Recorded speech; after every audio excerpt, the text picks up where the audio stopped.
सा कारण पड़ा कि माँ भवानी ने अपने देह का त्याग किया? जब प्रश्न किया तो सुखदेव जी उत्तर देने लगे। अब यहाँ से सावधान होकर श्रवण करें। एक बार की बात, ब्रह्मा जी ने अपने प्रिय पुत्र दक्ष को सभी देवताओं का प्रजापति बना दिया। तो जैसे पद मिला दक्ष को, सुप्रभुता पाहि काहू मद नाही। पद मिलते प्राय अहंकार सबको आ ही जाता है। 4 प्रकार के अंधे होते हैं, कामांध, मदांध, धनांध और जन्मांध। जन्म से जो बेचारा अंधा होता है उसे जन्मांध कहते हैं। काम का वेग जब चढ़ता है तो व्यक्ति कामांध हो जाता है, वो रिश्ते नाते नहीं देखता। धन जब खूब आ जाता है तो धन के आने पर व्यक्ति धनांध हो जाता है, अंधा हो जाता है। और कोई पद मिल जाता है तो व्यक्ति मदांध हो जाता है। तो दक्ष को जब पद मिला, सभी देवताओं के प्रजापति बने, तो अहंकार आया और कहा चलो सारे देवताओं का स्वागत समारोह बुला करके मीटिंग की जाए, किन्हें क्या कार्य सौंपना है।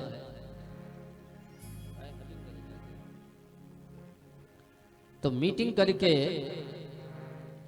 जिन्हें जो कार्य सौंपा जाए वो कार्य वो आराम से करेंगे।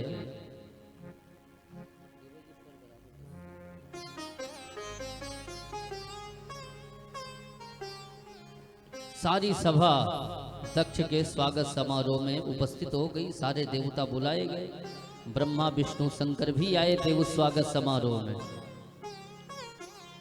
और सभा लगी थी और महाराज दक्ष जैसे उस सभा में प्रवेश किया तो सारे देवता खड़े होकर के स्वागत करने लगे, महाराज दक्ष की जय हो, जय हो, जय हो।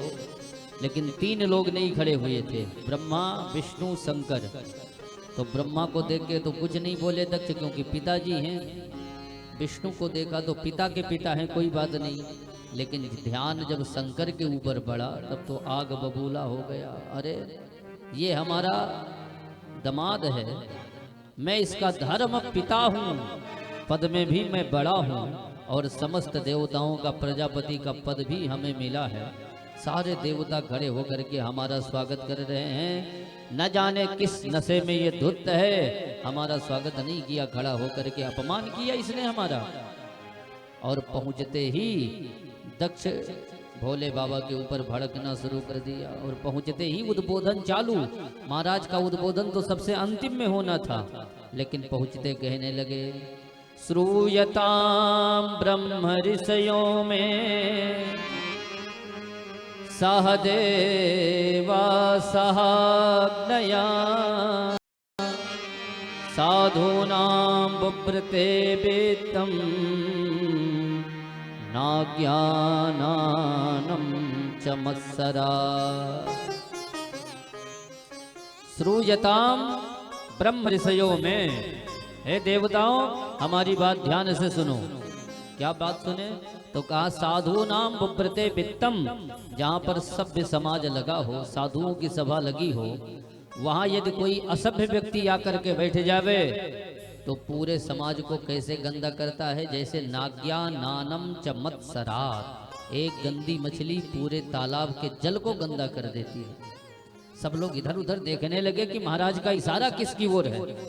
दक्ष ने कहा, इधर उधर क्या देख रहे हो, ये शंकर तुझे दिखाई नहीं दे रहा है?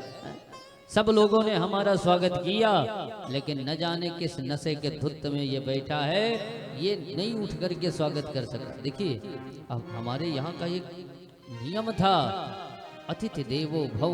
कोई अपने दरवाजे पे आवे तो ऐसे नहीं कि चारपाई पड़ी है भैया या कुर्सी लेके बैठ जाओ ना, खड़े होकर के उसका स्वागत करना चाहिए। आइए आइए श्रीमान जी। जब कोई चलने लगे तो खड़े होकर के उसको विदा भी करना चाहिए। ये हमारे यहाँ का स्वागत करने का तरीका है, सम्मान करने का तरीका है। विद्यार्थी क्लास में बैठे होते हैं, लेकिन जब टीचर पहुंचते हैं तो सारे विद्यार्थी खड़े होकर के स्वागत करते हैं, नमस्ते करते हैं, प्रणाम करते हैं। तो दक्ष ने सोचा कि सब लोग तो खड़े हुए, लेकिन ये भोले बाबा नहीं खड़े हुए, तो भोले बाबा को ही गालियां देना शुरू कर दिया। जब दक्ष की ओर से कोई उत्तर नहीं मिला तो भोले बाबा का साहस और बढ़ता चला गया है? अब नंदीश्वर से नहीं रहा गया कि हमारे स्वामी को गाली दे रहा है। अरे हरिहर निंदा सुन ही जो काना, पाप हो ही गौ घात समाना। हरि और हर का भोले बाबा की जो निंदा सुने तो समर्थवान हो तो उसका मुंह तोड़ जवाब दे, और समर्थवान ना हो तो सभा छोड़ के चला जाना चाहिए। तो नंदीश्वर ने सोचा हमारे स्वामी का अपमान हो रहा है, हम ये अपमान कैसे सहें। तो खड़े हो गए। भोले बाबा ने इशारा किया, क्यों क्या बात है भैया? अरे महाराज वो आपको हजारों गाली दे रहे हैं और आप मौन बैठे हो। भोले बाबा बोले, ये बताओ गाली कहाँ की खानी चाहिए? ससुराल की। हमारे ससुर जी हैं, हमें सुना रहे हैं गाली, हमें कोई आपत्ति नहीं है, तो तुम्हें क्या आपत्ति है भैया? फर्क इतना है कि लोग विवाह के पहले सुनते हैं, हम बाद में सुन रहे हैं, तो हम सुन रहे हैं तो आप ही सुनो। नंदीश्वर ने कहा, जब तुम मूड बना के आए ही हो गाली सुनने के लिए तो हमें क्या आपत्ति है भैया, हम बैठ गए। अब जब नंदीश्वर बैठ गए तो दक्ष का साहस और बढ़ गया। प्रेता वासेषु घोरेषु भूत प्रेता गणेर प्रेता। ये भूत प्रेतों की मंडली में रहने वाला शंकर, ये क्या जाने सभ्य समाज में कैसे बैठा जाता है। किसी ने कहा, जब इतने बुरे थे शंकर तो अपनी बिटिया का विवाह क्यों कर दिया? बोले दक्ष ने कहा, रे हम कहाँ वो हमारी मृगलोचनी कन्या और कहाँ ये बंदर जैसे मुख वाला शंकर, मैं इसके साथ विवाह करता? वो तो हमारे पिता ब्रह्मा जी नहीं माने, उनके कहने पर हमने विवाह किया था, नहीं इनके साथ मैं विवाह करता, कदापि नहीं करता। अब तो नंदीश्वर से नहीं रहा गया, राम राम हमारे स्वामी को तो इसने बंदर बना दिया। तो खड़े हो गए और कहा, हे दक्ष, जब से तू आया है हमारे स्वामी को गालियां दे रहा है, जाओ हमारा श्राप है कि तेरा सर बकरे का लग जाए। बकरा भी बक बक बक बक हमेशा बोलता रहता है। जैसे श्राप दिया तो दक्ष तो कुछ नहीं बोले, लेकिन दक्ष की ओर से भृगु जी खड़े हो गए। हे नंदीश्वर, ये ससुर दामाद का झगड़ा बीच में तुमको किसने कहा था बोलने के लिए? है? जाओ हमारा श्राप है कि आज के बाद भोले बाबा के जितने गण हैं सब धूर्त हो जाएं। अब भोले बाबा के जितने गण बैठे थे, राम राम, गलती नंदीश्वर ने किया, श्राप हम लोगों को मिल गया। तो सब खड़े हो गए। हे ब्राह्मण देवता, आपने हमें श्राप दिया, जाओ हमारा श्राप है कि आज के बाद साधु संत ब्राह्मण सब दरिद्र हो जाएं। भोले बाबा ने सोचा ये स्वागत समारोह हो रहा है कि साप समारोह हो रहा है? एक दूसरे के ऊपर सांपों के सांप बिछाए जा रहे हैं। जैसे तैसे भोले बाबा ने अपने गणों को शांत किया। उधर अंगिरा, दुर्वासा आदि दक्ष के पक्ष को शांत किया, और शांत करने के बाद सभा भंग हो गई। भोले बाबा अपने गणों के साथ अपने कैलाश पर्वत पर आ गए। सारे देवता कैलाश पर्वत पर पहुंच गए और भोले बाबा से प्रार्थना करने लगे कि दक्ष ने जो गलती की है महाराज, उसके लिए आप हमें उनको क्षमा करें। भोले बाबा बोले, कोई बात नहीं, जाओ, हमने, अब वो हमारे ससुर जी हैं और अपनों से कोई गलती हो जाती है तो उनके लिए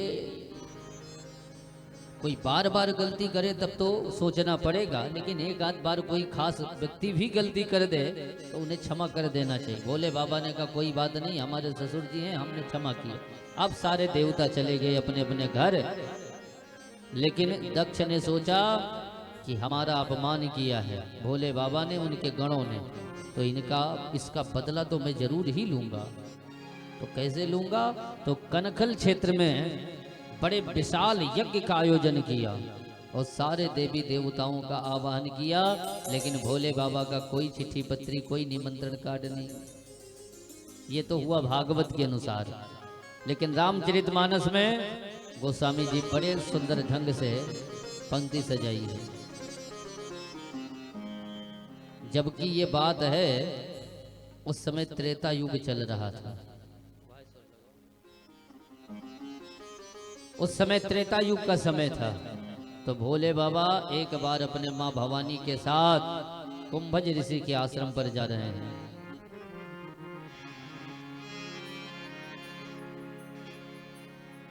गोस्वामी जी वर्णन कर रहे हैं, एक बार त्रेता युग माही, एक बार तेरा युग माही। शंभु गए कुंभज ऋषि पाही। शंभु गए कुंभज ऋषि पाही। संघ सती जग जननी भवानी। संग सती जग जननी भवानी। पूजहि ऋषि अखिलेश्वर जानी। पूजय ऋषि अखिलेश्वर जानी। एक बार त्रेता युग माही। एक बार तेरा युग माही। शंभु गए कुंभज ऋषि पाही। शंभु गए कुंभज ऋषि पाही। कुंभज ऋषि पाही। कुंभज ऋषि पाही। देखिए, बहुत ध्यान दे के आप लोग सुनेंगे, क्योंकि रामचरितमानस में गोस्वामी जी ने ऐसा सबको छांटा है कि जिसका कोई जवाब ही नहीं। एक बार त्रेता युग माही। कुंभज ऋषि के आश्रम पर कौन गया? शंभु गए। और साथ में कौन है? संघ सती जगजननी भवानी। कितना लंबा चौड़ा नाम माता जी का लिया। और भोले बाबा जी का नाम केवल 2 अक्षर का, शंभु गए। और माता जी का नाम संग सती जगजननी भवानी। कितना लंबा चौड़ा नाम। और जा करके जब कथा को श्रवण किया तो माता जी का मन नहीं लगा कथा में। तो गोस्वामी जी यहाँ पर माता जी का नाम ही नहीं ले रहे। कथा को सुना कौन? तो कहा सुनी महेश परम सुख मानी। भोले बाबा ने कथा सुनी तो 2 अक्षर का नाम था, जब कथा को सुन लिया तो 3 अक्षर हो गया, सुनी महेश। लेकिन माता जी का नाम ही नहीं। और जब कथा में माँ भगवती का मन नहीं लगा, भोले बाबा ने खूब कथा का आनंद लिया। कथा सुनने के बाद जब चलने लगे तो कुंभज ऋषि से भोले बाबा बोले, महाराज आपने हमें कथा सुनाई है, उसके बदले में कुछ दक्षिणा। तो ऋषि पूछी हरि भगत सुहाई। और भोले बाबा ने कहा जाओ खूब अधिक से अधिक भगवत भक्ति विद्यमान हो, कहे शंभु अधिकारी पाई। लेकिन जब वहां से लौटे तो देखिए यहां पर संबोधन देखिए, मुनि संघ विदा मांग त्रिपुरारी, चले भवन संघ दक्ष कुमारी।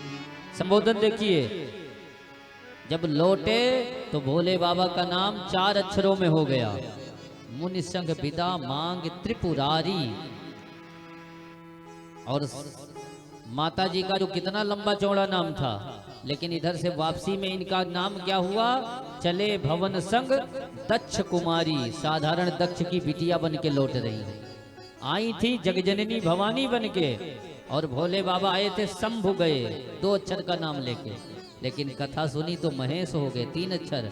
और जब लौटने लगे तो भोले बाबा जी का 4 अक्षर का नाम हो गया। मुनि संग विदा मांग त्रिपुरारी, 4 अक्षर। लेकिन माता जी का नाम चली भवन संग दक्ष कुमारी, जो जगजननी भवानी बन के आई थी। कथा में मन नहीं लगा तो साधारण दक्ष की बिटिया बन के लौट रही। इसलिए जितनी देर कथा में बैठो उतनी देर अपने पूरे प्रपंच को दूर करके अपना ध्यान केवल भगवान के दिव्य दरबार में रखो। स्टेशन पर आप जाते हैं तो अनाउंसर क्या कहता है? यात्रीगण कृपया ध्यान दें। ये नहीं कहता यात्रीगण कृपया कान दें। कान आपके भले उसके बातों को सुनते रहें, लेकिन ध्यान आपका अलग रहे तो कुछ समझ में आएगा। इसलिए कथा में ध्यान आपका पूर्ण रूप से होना चाहिए। सती जी का ध्यान ही नहीं लगा तो जगजननी भवानी बन के आई थी और दक्ष की बिटिया बन के लौट रही हैं। लेकिन भोले बाबा मन ही मन विचार कर रहे हैं। हृदय विचारत जात हर कहीं विधि दर्शन हो,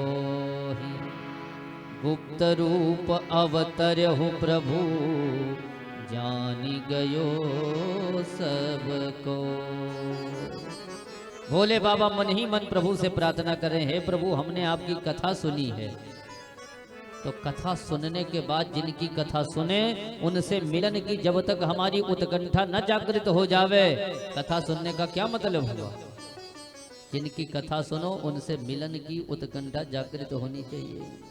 मिल जाओ राम तरस रही अखियां, पावन हेतु पतित पावन को सावन जैसी बरस रही अखियां।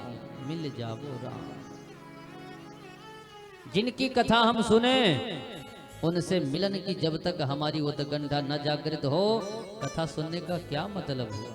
तो भोले बाबा मन ही मन प्रभु से विनती कर रहे हैं, हे प्रभु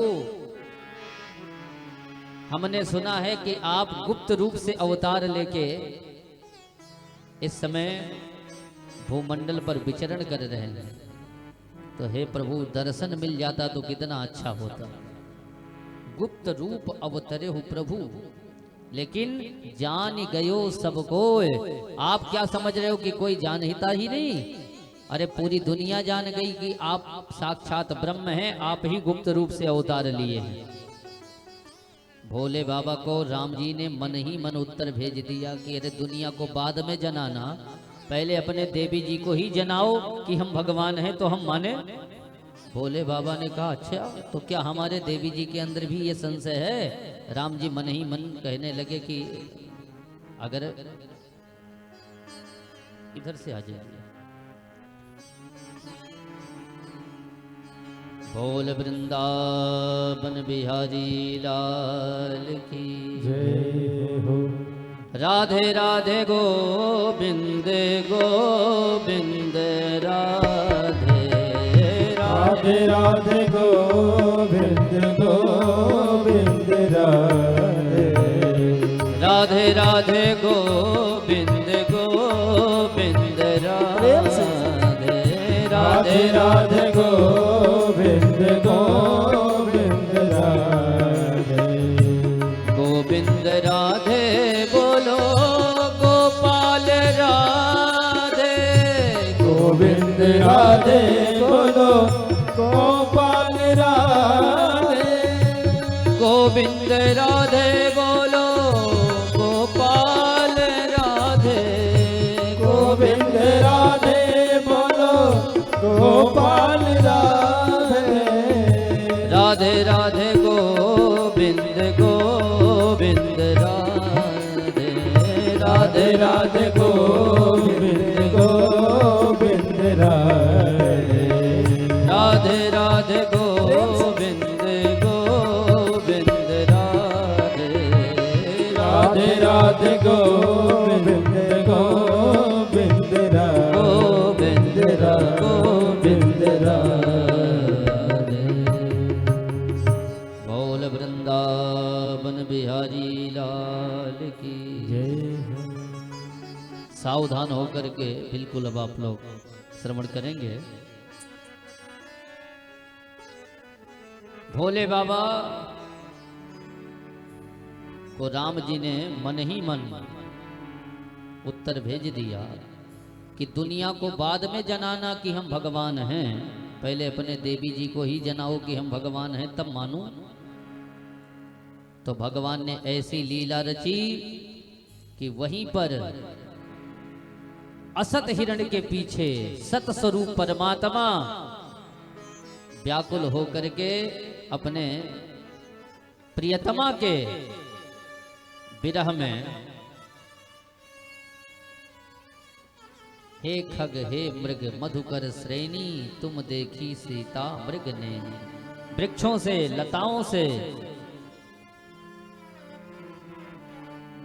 सबसे राम जी विकल होकर के पूछने लगे। ऐसी लीला रची कि भोले बाबा जी ने जैसे प्रभु को देखा सामने ये लीला करते हुए, तो दूर से ही भोले बाबा प्रणाम करने लगे। जय हो सच्चिदानंद महाराज, आपकी ये लीला देख करके तो हम धन्य हो गए। हम चाहते थे कि आपका दर्शन हो जाता, तो आपने हमें दर्शन दिया, आप धन्य हैं। लेकिन जैसे भोले बाबा ने प्रणाम किया तो सती ने पूछा कि महाराज आप किन्हें प्रणाम कर रहे हो? भोले बाबा बोले देवी जी यही तो सच्चिदानंद हैं, यही तो भगवान हैं जिनकी अभी हम लोग कुंभज ऋषि के आश्रम पर कथा सुन रहे थे, ये वही हैं। मां सती को लगा न, यदि ये भगवान होते तो इस प्रकार नारी के लिए बिरह भाव से खगों से वृक्षों से लताओं से पूछते। हमें तो विश्वास नहीं हो रहा कि ये भगवान है। भोले बाबा ने बार बार समझाया देवी जी यही भगवान हैं। तो देवी जी ने कहा यदि यही भगवान है तो चलो पास में चल के बातचीत करें, प्रणाम करें वहां। भोले बाबा ने कहा न कुसमय जान ही न कीन चिन्हाई। अच्छा देखिए यहाँ पर कुसमय का अर्थ क्या है? आपका मित्र यदि कोई कष्ट में हो तो क्या उनसे जान पहचान नहीं करनी चाहिए? यहाँ कुसमय का अर्थ ये नहीं, यहाँ कुसमय का अर्थ गोस्वामी जी दूसरा लगा रहे हैं। जैसे आपका मित्र किसी रामलीला में भिखारी का उसे रोल दिया गया हो और वो मंच पर आकर के चिल्लाने लगे कि भैया दाने दाने के लिए मोहताज हैं, 4 दिन हो गया कुछ मिला नहीं है, कुछ खाने के लिए दो। तो आप उसमें बैठ करके यदि रामलीला सुन रहे हो तो ऐसा ना हो कि आप खड़े होकर कहने लगो कि अरे मित्र चिंता ना करो, हम जब तक जिंदा हैं आपको किस बात की चिंता है। यदि ऐसा आपने उस सभा में कह दिया तो पूरा रामलीला का मामला किरकिरा हो जाएगा कि नहीं? यदि मिलना है तो पर्दे के पीछे मिलो। वाह मित्र, बड़ा सुंदर अनुभव किया, अभिनय किया तुमने। तो भोले बाबा यहाँ पर कुसमय का अर्थ कहते हैं कि राम जी एक रंग मंच पर है, लीला कर रहे हैं। वास्तविक रूप से ये सीता जी की खोज में नहीं है, वास्तविक रूप से ये दुखी नहीं है, ये तो लीला है प्रभु की। तो लीला में यदि आपका मित्र कोई अभिनय कर रहा हो तो वहां पर जाकर के रंग में भंग करना ठीक नहीं है।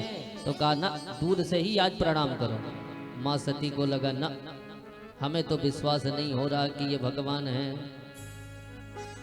भोले बाबा ने बार बार समझाया लेकिन जब समझ में नहीं आया तो सती ने कहा कि महाराज चलो परीक्षा लेते हैं, अगर असली होंगे तो पता चल जाएगा, नकली होंगे तो पता चल जाएगा। भोले बाबा बोले देवी जी तो हम क्यों चले? अरे बीमारी आपको है। अरे भाई धर्म पत्नी को बीमारी हो तो ये जरूरी नहीं है कि पति को भी इंजेक्शन लगवाना पड़े, पति को भी टेबलेट खाना पड़े। बीमारी जिनको हो इलाज उनका होना चाहिए। तो देवी जी हम तो जानते हैं कि ये भगवान है, लेकिन यदि तुम्हारे मन में संदेह है तो जब तुम्हारे मन कछु संदेह तब तुम जाहि परीक्षा ले हूँ। हे देवी जी यदि आप हमें संदेह है तो आप जाकर के परीक्षा लो, हम तो यहीं पर बैठेंगे। तो भोले बाबा बटवृक्ष के नीचे बैठ गए और माता सती ने सोचा कि यदि परीक्षा लेने जावे तो किस विधि से परीक्षा लूं। तो बार बार हृदय में विचार किया। पुण्य पुण्य हृदय विचार करी धरि सीता कर रूप ऐसा बना लिया कि बड़े से बड़ा विद्वान भी न बता पावे कि ये सती है कि सीता। लेकिन रूप के अनुसार अभिनय नहीं हुआ। रूप तो बड़ा दिव्य बनाया, लेकिन गोस्वामी जी कह रहे हैं कि आगे होई चली पंथ सो जही आवे सूर्य भू। रूप तो बड़ा दिव्य बना लिया सती ने सीता का, लेकिन रूप के अनुसार अभिनय नहीं। बड़े से बड़ा विद्वान भी नहीं बता सकता कि ये सती है कि सीता, लेकिन अभिनय देख करके एक मूर्ख व्यक्ति भी बता दे कि ना ये सीता नहीं ये सती है। क्यों? क्योंकि सीता तो भक्ति स्वरूपा है और भक्ति तो वो है जो भगवान के पीछे चलती है, और ये तो आगे होई चली पंथ सो आगे आगे चल रही है। तो ये कैसी भक्ति? लक्ष्मण जी ने जब देखा तो भैया से कहा अरे देखो देखो वो भाभी माता जी मिल गई। तो लक्ष्मण जी ने जाकर के प्रणाम किया। लेकिन जब सीता के रूप में जो सती माता थी राम जी को प्रणाम करने लगी, तो राम जी ने अपना पैर पीछे कर लिया और पीछे करके राम जी हाथ जोड़ करके प्रणाम करना शुरू किया। राम जी कह रहे हैं, जोरी पानी प्रभु कीन प्रणाम, जोरी पानी प्रभु कीन प्रणाम, जोरी पानी प्रभु कीन प्रणाम, जोरी पानी प्रभु कीन प्रणाम, पिता समेत लीन निज नाम, पिता समेत लीन निज नाम, जोरी पानी प्रभु कीन प्रणाम, जोरी पानी प्रभु कीन प्रणाम। राम जी हाथ जोड़ के बोले, हे माँ भवानी, हम दशरथ नंदन राम आपको प्रणाम कर रहे हैं। सती ने सोचा शायद काम बन गया, क्योंकि यदि भगवान होते तो यदि कहते कि हम सच्चिदानंद श्री राम आपको प्रणाम कर रहे हैं, लेकिन ये साधारण दशरथ के बेटा हैं, इसलिए अपने पिता का नाम बता रहे हैं। लगता है काम बन गया, ये असली नहीं है, नकली है। लेकिन जब अगली लाइन में प्रभु ने कहा, कहो बहोरी कहाँ वृष के तू, विपिन अकेल फिरत कही हेतु। जैसे राम जी ने कहा कि मैया इस घनघोर जंगल में अकेली कैसे, बोले बाबा जी कहाँ हैं, कहो बहोरी कहाँ वृष के तू। अब माता जी का दिमाग चक्कर खा गया, राम राम लगता है पहचान लिया। अब कुछ नहीं बोल रही है, बार बार राम जी कहते हैं कि भोले बाबा कहाँ हैं। अरे ये जंगल में शेर भालू रहते हैं मैया, इसलिए अकेले जंगल में घूमना ठीक नहीं है, और ये पिता भवन का मार्ग भी नहीं है। यदि आप हमसे कहो कि हम मायके जा रहे हैं तो ये वहां का मार्ग भी नहीं है। तो क्या बात है, कहाँ जा रही है। अब सती कुछ न बोल रही है न डोल रही, सोच रही मामला तो गड़बड़ हो गया। तो वहां से जब धीरे धीरे चलने लगी तो प्रभु ने अपनी माया का प्रभाव भी दिखाया। जहां चितवें तहां प्रभु आसीना, जिधर देखे उधर राम ही दिखने लगे। सती को पक्का विश्वास हो गया कि यही सच्चिदानंद भगवान हैं। इन सारे बच्चों को घर भेज दीजिए, पांडे जी इनको सबको भेज दीजिए, इनके पल्ले पड़ने वाला कुछ नहीं, सबको भेज दीजिए। बोल वृंदावन बिहारी लाल की जय हो, श्रीमद् भागवत महापुराण की जय हो।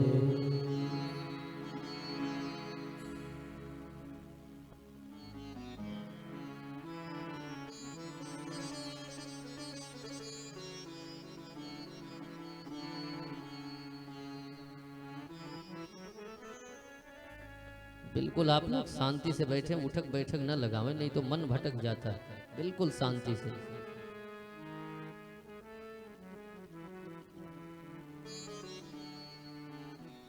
बोल सच्चिदानंद भगवान की। माँ भवानी समझ गई कि ये हमें पहचान लिए और यही साक्षात भगवान है। कुछ न बोली न डोली, अपने वास्तविक रूप में पुनः भोले बाबा के पास आ गई सती रूप में।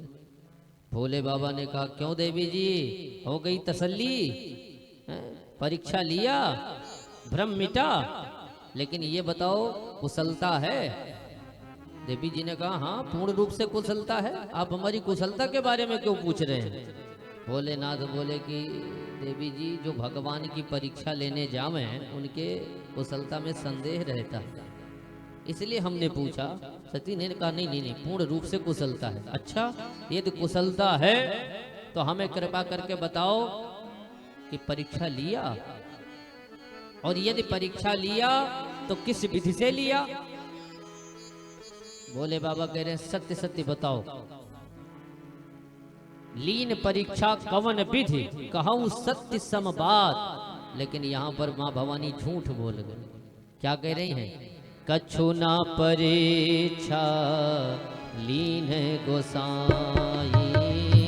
कछु ना परीक्षा दीन गोसाई।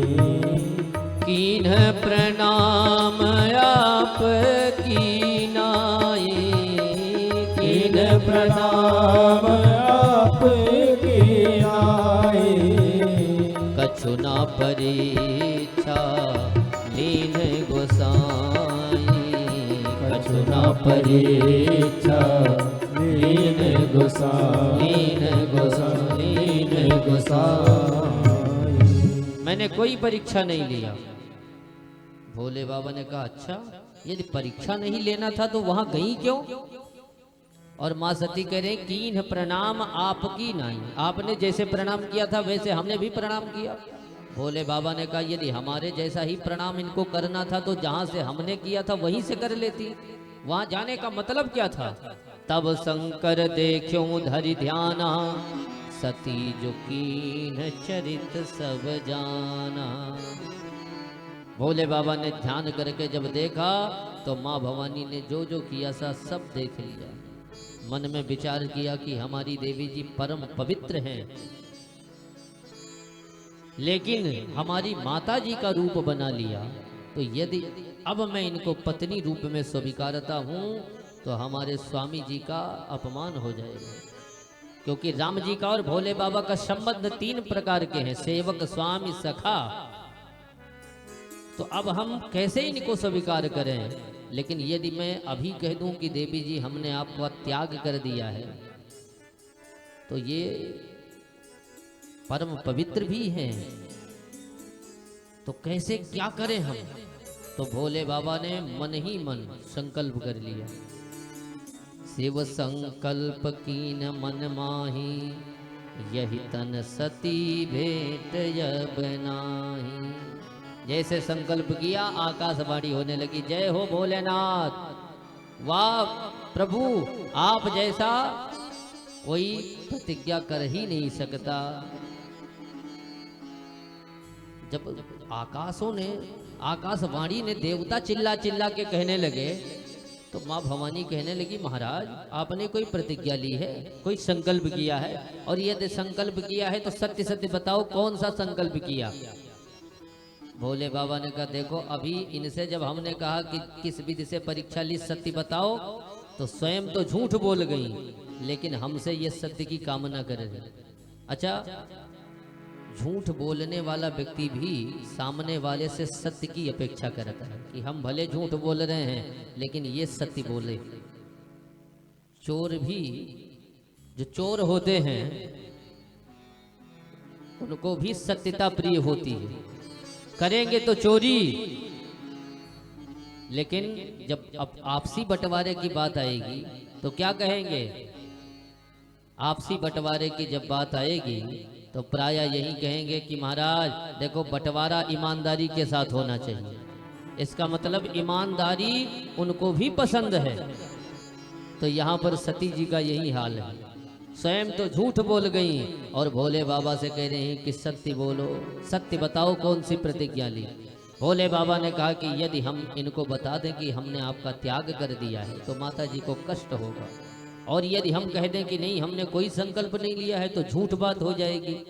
तो जब ऐसी परिस्थिति आवे कि सत्य बोलने पर किसी की आत्मा को कष्ट हो जावे और झूठ बोलने से पाप लगता हो, तो वहां पर बुद्धिमान व्यक्ति को चाहिए कि बात को ही टाल देना चाहिए। भोले बाबा ने यही किया। माँ भवानी ने कहा कौन सा प्रतिज्ञा की आपने? तो भोले बाबा कह रहे अरे देवी जी एक कथा याद आ गई। अब बताओ ये कोई प्रश्न का उत्तर हुआ? माता जी कह रही हैं आपने कौन सी प्रतिज्ञा की, कौन सा संकल्प किया? और ये कह रहे हैं कि अरे देवी जी एक कथा याद आ गई, सुनो। अब कथा 1-2 दिन की तो थी नहीं। बरनत पंथ विविध इतिहासा, विश्वनाथ पहुँचे कैलासा। बरनत पंथ विविध इतिहास, बरनत पंथ विविध इतिहास, विश्वनाथ पहुँचे कैलास, विश्वनाथ पहुँचे कैलास, बरनत पंथ विविध इतिहास, बरनत पंथ विविध इतिहास। भोले बाबा कैलाश पर्वत पर पहुंच गए और माँ भवानी जैसे वहां पहुंचने के बाद प्रश्न किया कि महाराज आपने जो प्रतिज्ञा की थी उसके बारे में नहीं बताया। तो भोले बाबा ने अखंड समाधि लगा ली और समाधि 1-2 दिन की नहीं, बीते संवत सहत 87,000 वर्ष तक भोले बाबा समाधि में बैठे रहे। जब समाधि टूटी, राम राम शिव सुमिरन लागे, जानहु सती जगति पति जागे। जाकर के वंदन किया, पूजन किया, और जैसे पूजन बंदन किया तो भोले बाबा ने माँ भवानी को सामने आसन दिया। अब माता जी को पूर्ण विश्वास हो गया, क्योंकि सामने आसन तो माता का होता है। हम तो भोले बाबा की वामांगी थी, वाम भाग में बैठने वाली थी, लेकिन हमें सामने आसन दे रहे हैं, इसका मतलब कि ये हमारा त्याग कर चुके। माँ भवानी बड़ी दुखी रहने लगी। लेकिन अभी ये जो त्याग पत्र दिया है भोले बाबा ने, ये मन से दिया है, वाणी से नहीं दिया, और आज आचरण से भी दे दिया त्याग पत्र। माँ भवानी को बड़ा कष्ट हुआ। उसी समय प्रजापति दक्ष कनखल क्षेत्र में यज्ञ कर रहे थे। सारे देवी देवताओं को चिट्ठी पत्री निमंत्रण कार्ड दिया, लेकिन भोले बाबा का कोई निमंत्रण कार्ड नहीं। सारे देवता गड़गड़ाते हुए विमान भोले बाबा के कैलाश पर्वत से ही लेके कनखल क्षेत्र में जा रहे हैं। सती ने देखा कि आज सुबह से इन विमानों की झड़ी नहीं टूट रही है, आखिर ये सारे विमान जा कहाँ रहे हैं। तो नजर उठा करके एक देवी जी से पूछा कि देवी जी कहाँ। देवी जी ने कहा, अरे सती बहना अभी तू यहीं बैठी है, अरे तुझे पता नहीं तुम्हारे पिताजी ने कितना बड़ा यज्ञ रचाया है। अब सती ये कैसे कहते हमारा निमंत्रण नहीं। तो सती बोली, अच्छा ठीक है तुम चलो, अभी हम आते हैं। और पहुंच गई भोले बाबा की सेवा में। भोले बाबा के चरण पकड़ लिए। भोले बाबा ने लाख मना किया, ना ना देवी जी, लेकिन चरण दबाने लगी। भोले बाबा बोले, देवी जी क्या बात है। कुछ नहीं महाराज, हम पतिव्रताओं का धर्म ही है पतियों की सेवा करना। भोले बाबा बोले, देवी जी आज कुछ ज्यादा ही पतिव्रता धर्म निभा रही है। पतिदेव की जब एकाएक सेवा बढ़ जाए तो सावधान हो जाना चाहिए कि अभी तक इतनी सेवा नहीं थी, एकाएक सेवा क्यों बढ़ी हमारी। तो भोले बाबा ने माँ भवानी से पूछा, बात क्या है बताओ। तो माँ भवानी ने कहा कि महाराज जरा अपनी नजर ऊपर उठा करके तो देखो। भोले बाबा बोले, वो तो मैं सुबह से देख रहा हूँ। क्या देख रहे हो महाराज। अरे इन विमानों को। लेकिन माँ भवानी ने कहा कि लेकिन आपको पता नहीं है ये सारे विमान जा कहाँ रहे हैं। कहाँ जा रहे हैं। माताओं बहनों के मायके में कोई कार्यक्रम जब होता है तो मैं शब्द का ज्यादा प्रयोग करती हूँ कि मेरे मायके में हो रहा है, अहंकार वाली बात। लेकिन आज भोले बाबा की देवी जी सती ने ये नहीं कहा कि मेरे मायके में हो रहा है, अपनी शब्द शैली थोड़ा बदल के कहा। क्या कहा, प्रजापतेस्ते ससुरस्य सांप्रतम निर्यापितो यज्ञ महोत्सवा किल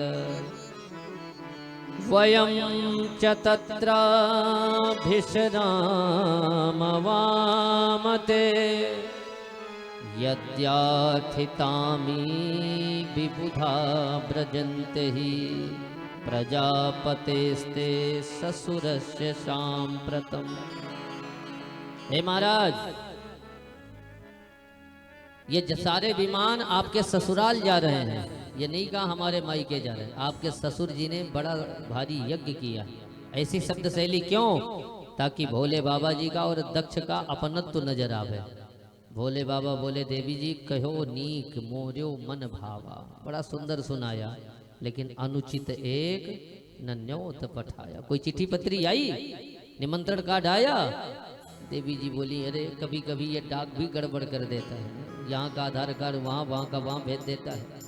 किसी से कहा होगा, हो सकता है कोई कार्ड भूल गया हो देने के लिए। और आप क्या सोचते हो कि दुनिया भर का निमंत्रण लेंगे और हम पिताजी की सबसे छोटी बिटिया थी, सबसे प्यारी बिटिया थी, हमारा ही निमंत्रण नहीं लेंगे? और फिर वो हमारे पिताजी हैं। कुछ स्थान ऐसे होते हैं जहाँ पर बिना निमंत्रण के भी जाया जाता है, पिता के घर, राजा के घर, गुरु के घर,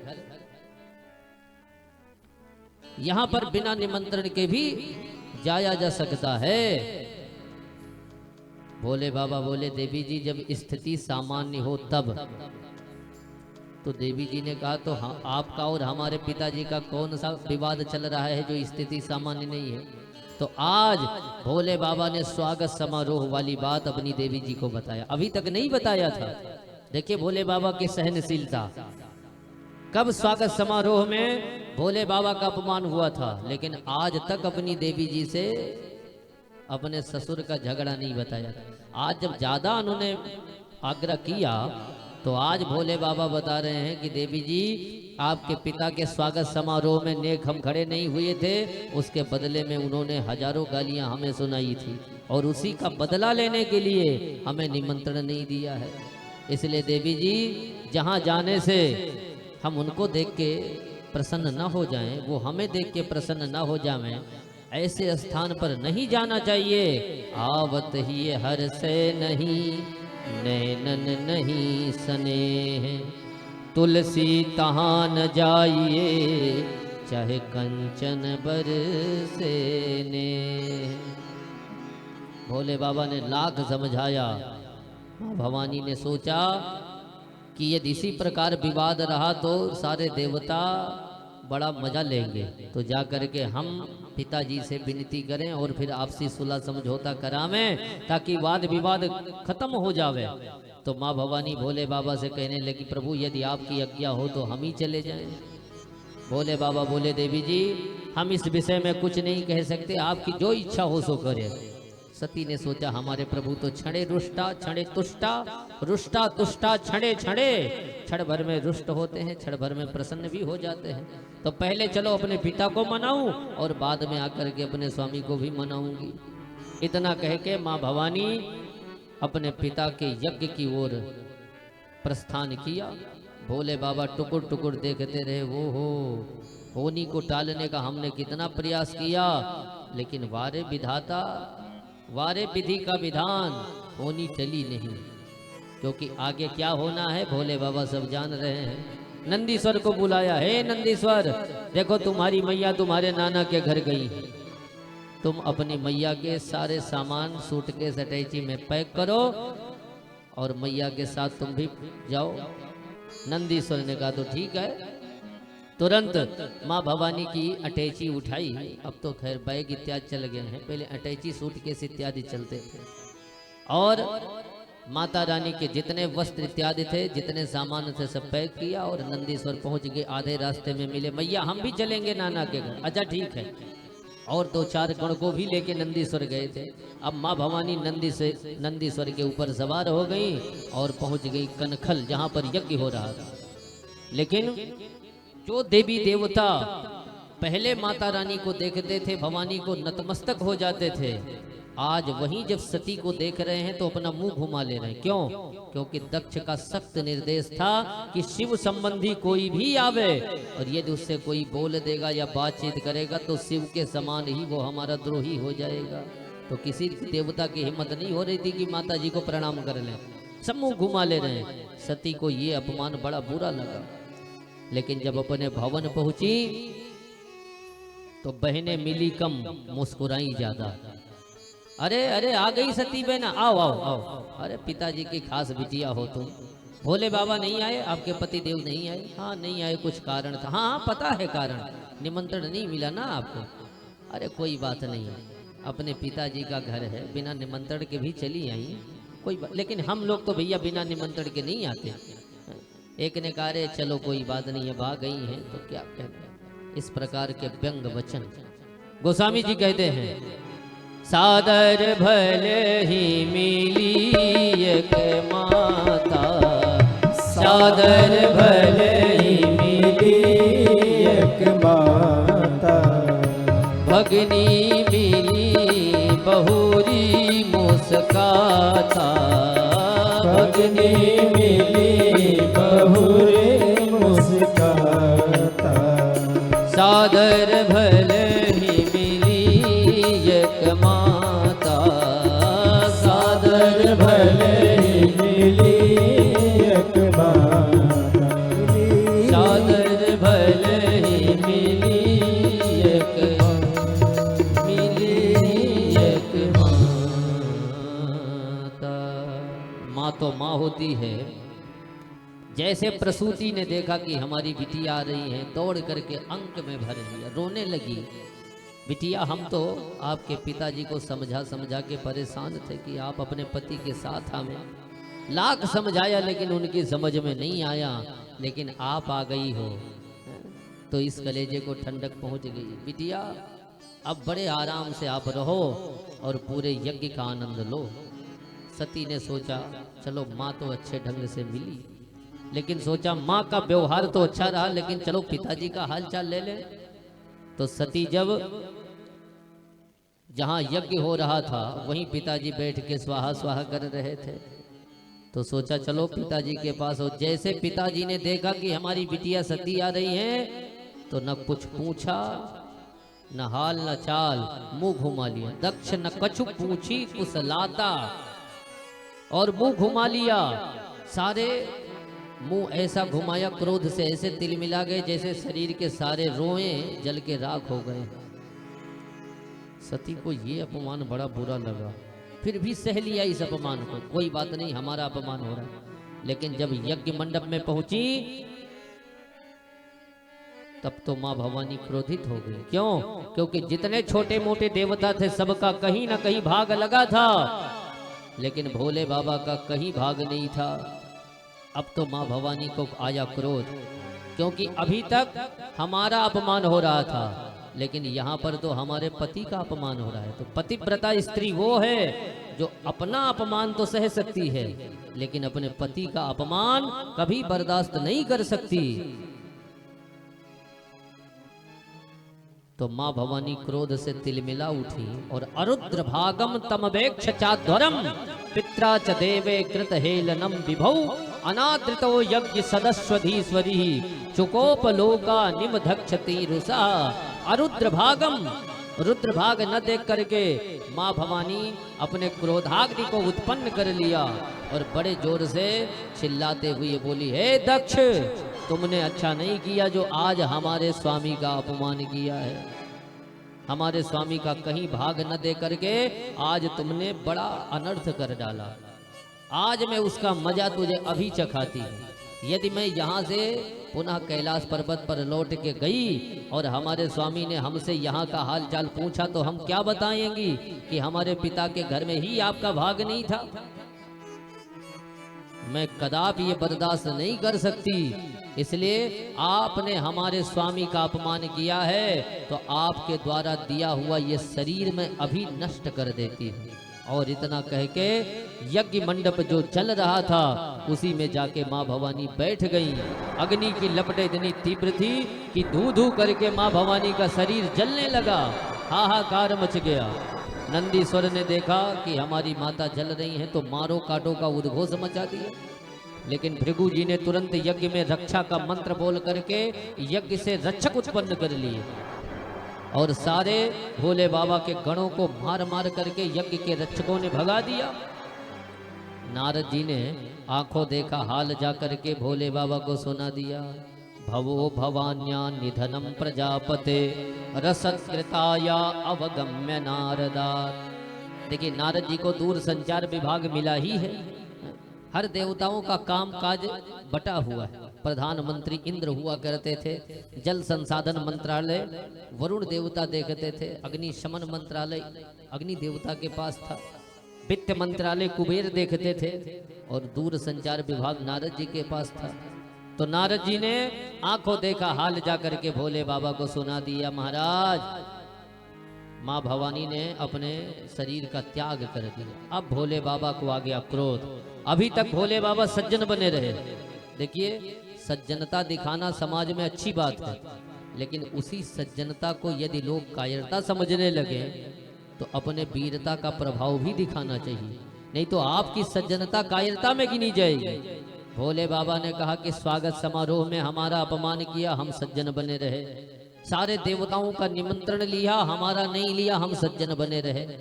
यज्ञ में हमारा भाग नहीं दिया, हम सज्जन बने रहे। लेकिन आज हमारी देवी जी जल के राख हो गई। यदि आज भी हम कुछ न बोले तो सारे देवताओं में ये चर्चा का विषय बन जाएगा कि मानो भोले बाबा कमजोर हैं, कायर हैं। इसलिए जब सज्जनता कायरता में गिनी जाने लगे तो बुद्धिमान पुरुष को अपने वीरता का प्रभाव दिखा ही देना चाहिए। अब भोले बाबा को आ गया क्रोध और अपने सिर से जटा से एक बाल उखाड़ करके जमीन पे पटक दिया। एक दैत्य उत्पन्न हो गया। क्वाहम, मैं कौन हूं, मैं कौन हूं। भोले बाबा बोले, भो वीर ते भद्रम, है वीर तुम्हारा कल्याण हो। नाम पड़ा वीरभद्र। क्या आदेश है?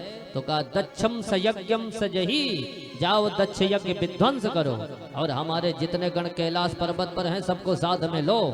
अब वीरभद्र ने भोले बाबा के लाखों गणों को साथ में लिया और दक्ष यज्ञ की ओर प्रस्थान किया। इधर नंदीश्वर आज जो पिट के लौट रहे थे आधे रास्ते में, उनको भी वापस किया। चलो फिर से युद्ध होगा।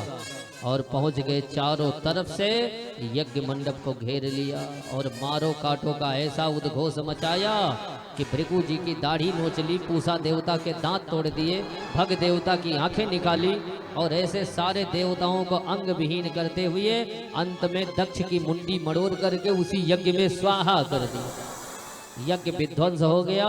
सारे देवता भाग भाग करके ब्रह्मा जी की शरण में पहुंच गए। पाहि माम, बचाओ बचाओ। ब्रह्मा जी समझाने लगे, देख भैया, जिस यज्ञ में मैं न गया हूं, भगवान विष्णु न गए हो, भोले बाबा न गए हो, वो यज्ञ कभी पूरा हो सकता है। देवता बोले, महाराज किसी बार इस बार भोले बाबा के दैत्यों से हमें बचाओ। उनके दूतगण तो ढूंढते हुए हमें यहाँ भी आ रहे हैं और जल्दी कुछ करो, नहीं तो यहाँ से भी वो हमको घसीट घसीट के मारेंगे।